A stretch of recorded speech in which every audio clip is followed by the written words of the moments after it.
लब पे आती है दुआ बन के तमन्ना मेरी, सुन ले तू आज ये फरियाद खुदाया मेरी। अब मुझे बिलरियागंज और इस इलाके के कोने कोने से आए हुए उर्दू और हिंदी के चाहने वाले एक बार ये बताएं कि क्या मुशायरा शुरू किया जाए? नहीं, अभी इधर वाले लोग कह रहे हैं कि अभी रुक जाइए, करें, शुरू करें।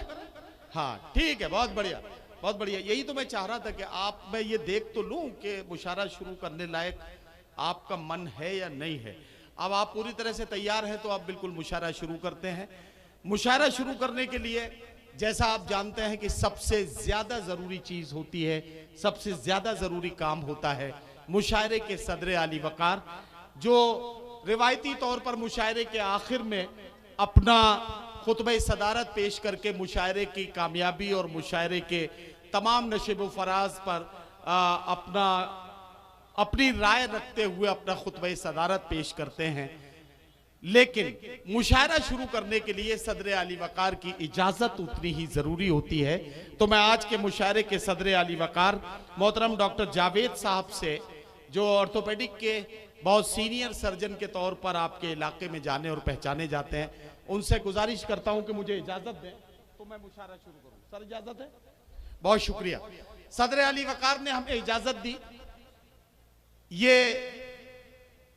अलग बात है कि धर्मेंद्र जी शायद मेरी बात को इसको ज्यादा अच्छे से समझेंगे।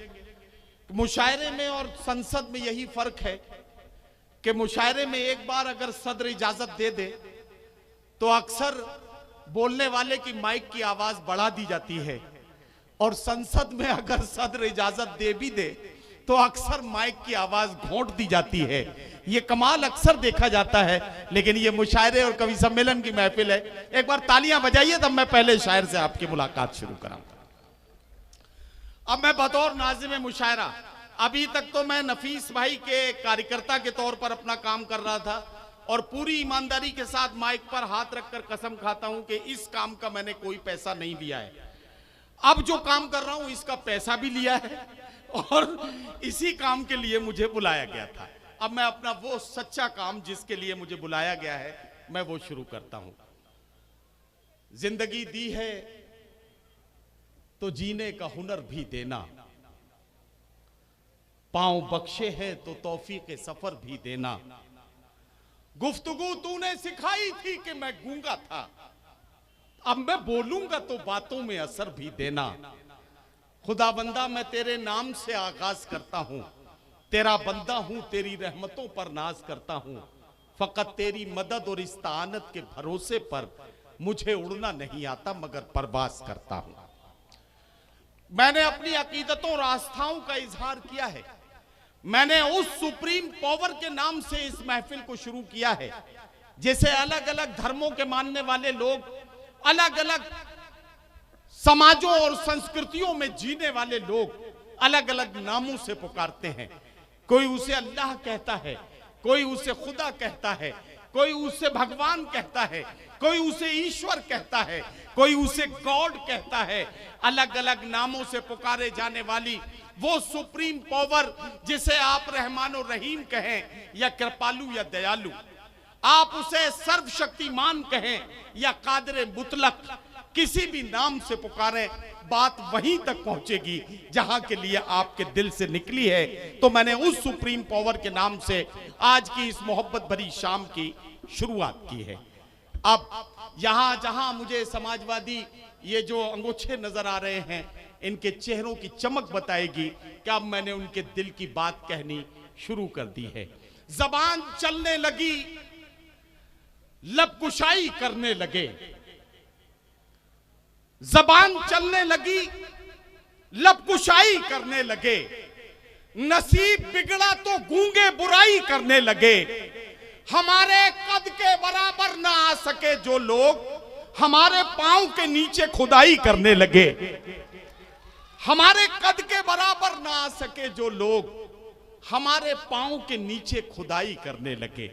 हजरात गिरामी, मोहब्बतों के सफर में आज अगर हमारा सबसे बड़ा कोई नुकसान हुआ है तो वो ये हुआ है कि सियासत ने मजहबों की बुनियाद पर नफरतों का वो माहौल इलाके में बनाया हुआ है कि शायर को कहना पड़ रहा है कि चरागों के सफर में दबदबा हो आंधियों का, तो फिर अंजाम जुल्मत के सिवा कुछ भी नहीं है।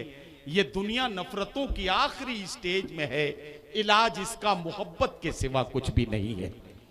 हमें और आपको समझना पड़ेगा कि अगर बहन मीना देवी पासवान जी और नफीस अहमद साहब मिलकर मोहब्बतों की फजा बना सकते हैं, तो ये इसलिए जरूरी है कि यह हमारी मिट्टी का कमाल है। इस देश की मिट्टी का जादू यह है कि ये बहुत दिनों तक नफरतों को बर्दाश्त नहीं कर सकती है। ठीक उसी तरह से जैसे उबलते हुए पानी के नीचे से अगर आप आग को हटा लें तो वो धीरे धीरे ठंडा होना शुरू कर देता है, इसी तरह से ये मोहब्बतों का देश है, ये मोहब्बतों की मिट्टी है। ये एक दूसरे के साथ ईद और होली की खुशियां मनाती है। ये ईद की सिवैयां और होली की गुजिया को मिलजुल कर खाती है। इस मिट्टी में यही कहा जा सकता है कि रोशनी का कुछ ना कुछ इम्कान होना चाहिए, बंद कमरे में भी रोशनदान होना चाहिए। हिंदू मुस्लिम आपके माथे पे चाहे जो भी हो, आपके सीने में हिंदुस्तान होना चाहिए।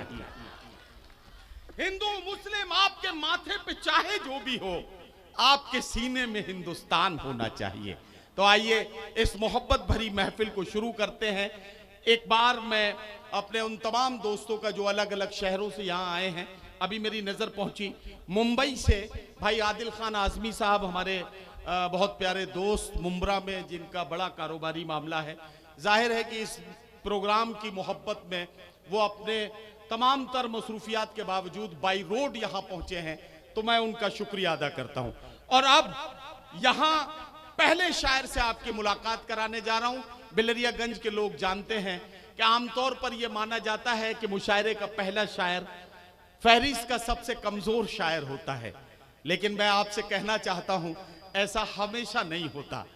मुशायरे का नाजिम, मुशायरे का संचालक जलेबी बनाने वाला हलवाई नहीं है जो पहली जलेबी बना के चिमटे से पकड़ के भट्टी में डाल देगा।